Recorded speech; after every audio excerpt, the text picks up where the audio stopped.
All right, earlier tonight on Truth Social, President Trump announced that he has ordered the Department of War to start once again testing nuclear weapons and wants that process to begin immediately. He said the new testing program is in response to other nations testing their weapons.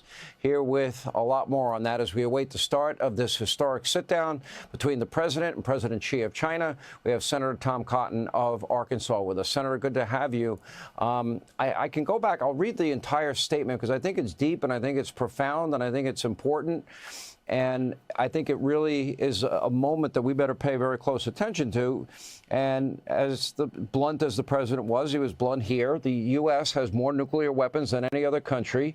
This was accomplished, including a complete update and renovation of existing weapons during my first term in office. Because of the tremendous destructive power, I hated to do it, but had no choice. Russia is second. China is a distant third, but will be even within 5 years. Because of other countries' testing programs, I've instructed the Department of War to start testing our nuclear weapons on an equal basis.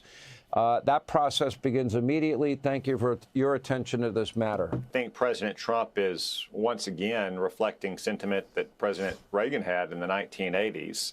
They both regretted the necessity of nuclear weapons.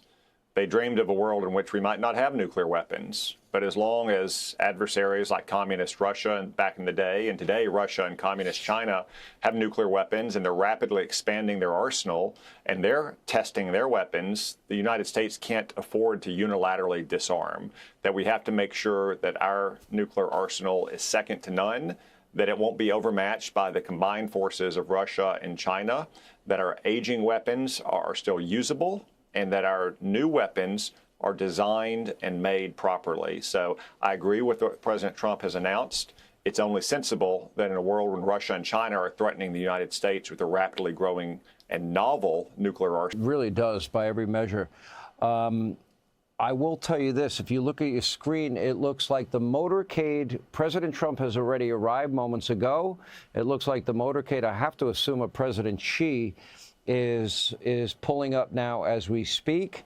And this historic meeting, it is, I can see a Chinese flag on the front of that car. And again, on the agenda, the importation of American agriculture, specifically soybeans, TikTok, rare earths, tariffs, the importation by China of Russian oil, and I'm sure issues involving, you know, Taiwan and other issues around the world, fentanyl, a lot of heavy things on the table. I did talk to the president briefly. He seemed optimistic, but he lives for these moments. He loves to sit. Hey, Sean Hannity here. Hey, click here to subscribe to Fox News YouTube page. Sean, what you heard from the president earlier today is what I've heard from him in the last week or two as well. He has our farmers close to his heart, our rice farmers and soybean farmers in Arkansas, for instance. He's very worried about our manufacturers who've had lost so many jobs over the last few decades to China. He's worried that China has developed genuine leverage over the United States in some critical points like rare earth elements that are so vital to modern manufacturing. China has done this by waging economic war against our farmers and our manufacturers and our high-tech industry for decades.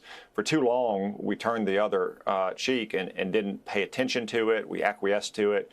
Thankfully, President Trump is not doing that. He's standing up to China. You and I, and frankly, no one can know exactly what will be accomplished this morning because, as they said... It looks like that's Monica Crowley greeting President Xi, if I'm not mistaken. I'm only seeing the back of his head, but I'm assuming that is him and his delegation out of the motorcade now entering the building where President Trump is awaiting, who had just arrived a little bit earlier.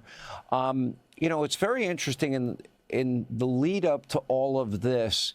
You know, there's been a lot of posturing, a lot of back and forth. One of the issues that really stands out to me, rare earths are way more important than I think most people know. You would know because of your position in Congress and in the Senate.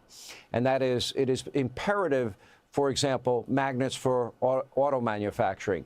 Leading up to this meeting, the president did make a huge rare earth deal with 3 countries. He made it with Australia, Japan, and now South Korea. That gave him leverage. I believe all of these maneuvers, you know, put him in a much better negotiating position, no? And of course, the development here. Hey, Sean Hannity here. Hey, click here to subscribe to Fox News YouTube page. No doubt, Sean. And it was great news today that the president and President Lee of South Korea reached a big trade deal. That's going to be great for American farmers and ranchers, our manufacturers, our defense industry.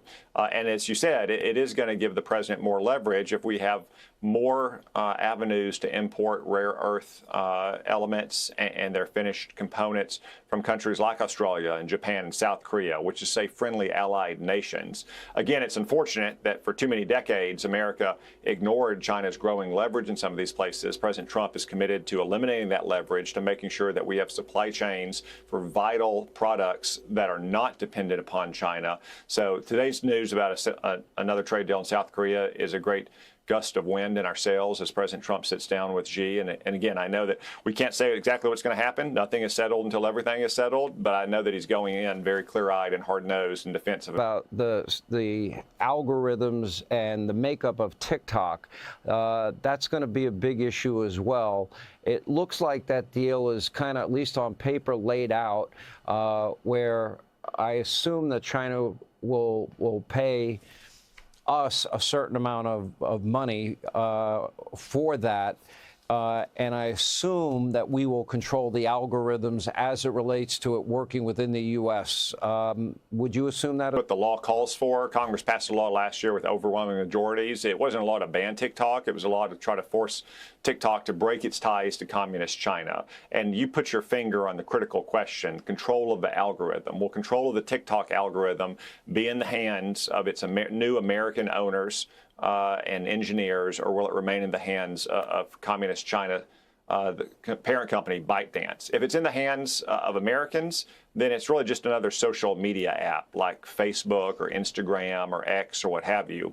But if it remains in the hands of ByteDance, which is ultimately answerable to the communist Chinese regime in Beijing, then that means it remains a potential tool for communist Chinese propaganda and for data theft. Sean Hannity here. Hey, click here to subscribe to Fox News YouTube page and catch our hottest interviews and most compelling analysis. You will not get it anywhere else.